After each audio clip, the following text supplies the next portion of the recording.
xukuumadda maamulka Khaatumo ayaa waxay maanta 200 oo askari ay ku wareejisay ciidamada Soomaaliland kuwaasi oo ka mid noqon doona ciidanka Soomaaliland ee hore uga howlgali jiray deegaanada Woodward Balacad iyo waliba Balhara. munaasabadii ciidamada ay ku wareejinayeen maamulka Khaatumo waxaa ka soo qayb galay wasiirka amniga Khaatumo Kayse Cabdi Yuusuf, wasiirka warfaafinta, wasiirka ku-xigeenka maaliyadda iyo mas'uuliyiin kale oo ka socday maamulka Khaatumo. taliyaha ciidanka Gani Gaashaale Dhexe Cabdullaahi Dheere ayaa lagu wareejiyay ciidankaasi, waxaana ugu dambeyntii odayaasha waxgaradka deegaankaasi ay ka mahadceliyeen ciidankan xukuumadda Soomaaliland ay u qaramaysay maamulka Khaatumo, iyagoona sheegay in wada hadallada Soomaaliland iyo Khaatumo ay uu ka mid ahaa qodob ka soo baxay in ciidamada Khaatumo meel kasta ay joogaan la qarameeyo. wasiirka amniga Khaatumo Kayse Cabdi Yuusuf oo madashaasi ka hadlay ayaa waxa uu ku dheeraaday ahamiyadda ciidankan uu leeyahay deegaanada Khaatumo, isagoona sheegay in haatan wada hadalladii Soomaaliland iyo Khaatumo ay si wacan u socdaan, ciidankana uu yahay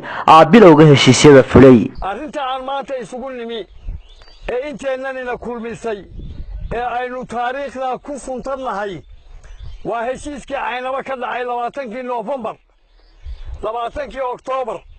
heshiiskii ka dhacay Caynaba ee ay ku heshiiyeen Soomaaliland iyo Khaatumo. heshiiskaasi qodob uu lahaa ra'yi iyo hadal baa la yidhi, fulin buu u baahnaa, in la fuliyaa waa lagama maarmaan.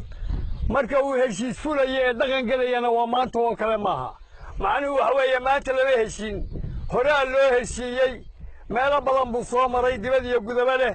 waa la socoteen qaramayntii ciidanka oo qodob muhiim ahaa oo ku jiray wada hadalladii Soomaaliland iyo Khaatumo.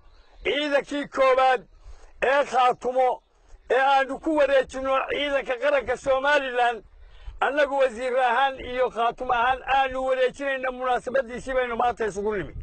laga wada hadlay oo laga heshiiyeyna waxaa qodobkii u horeeyay ee hirgalay wuxuu ahaa in xabad joojina la sameeyo, nabadna la wada qaato. waayo haddaan nabad dhicin wada hadal ma soconayo.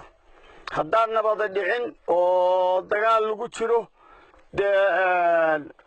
ilaa iyo intii wada hadalka la bilaabayna dagaal lama idaan gelin, meel dhib kama idaan samayn. waxaad ku fadhideen uun heshiiska ay meesha ku dambayn doono.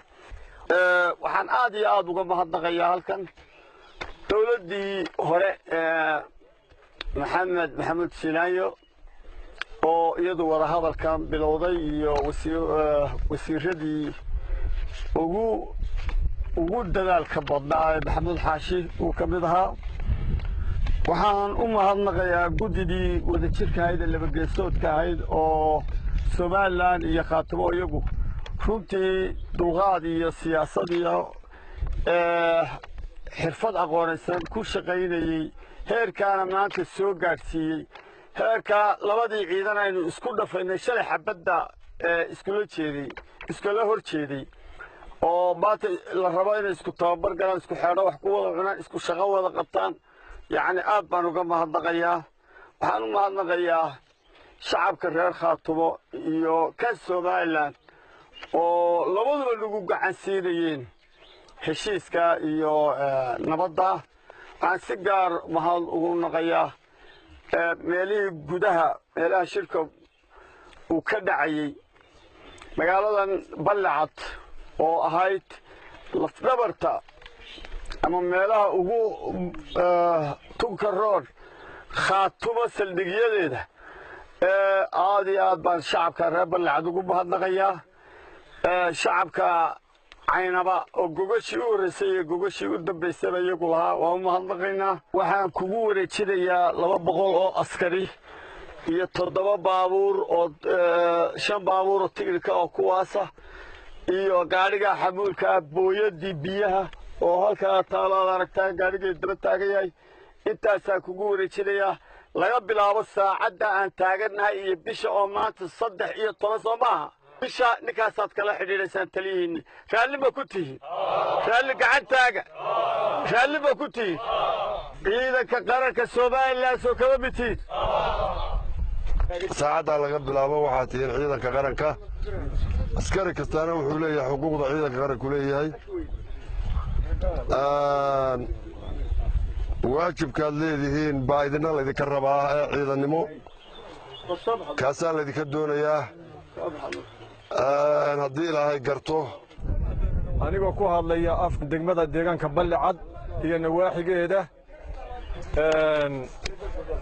waxaan markhaati ka nahay oo aan goobjoog ka nahay